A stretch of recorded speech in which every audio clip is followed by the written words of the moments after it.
அக்கா இன்னைக்கு இந்த ஹேர் ஸ்டைல் பண்ணுவோமா?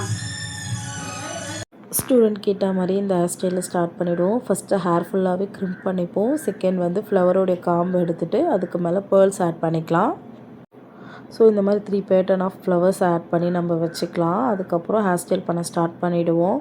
அதுக்கப்புறம் 4/4 பின்னல் எப்படி பின்னுறோமோ சேம் அதே பேட்டர்னில் 2 பார்ட்டிஷன் பிரித்து பின்னாமல் எடுத்ததுமே மேலேருந்து குட்டி குட்டி 2 பார்ட்டிஷனாக பிரித்து நீங்கள் 4/4 பின்னல் பின்னிட்டு வந்தீங்கன்னா அவுட்புட் கொஞ்சம் பார்க்க அழகாக இருக்கும்.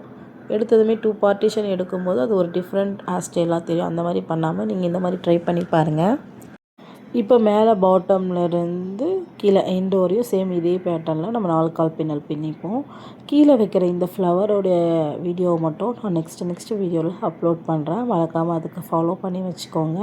ஸோ இந்த மாதிரி செக்யூர் பண்ணிவிட்டு லாஸ்ட்டாக மேலே வந்து யூபின் செட் பண்ணி ஃப்ளவர்ஸை வந்து நம்ம மேலே செட் பண்ணிட்டோம்.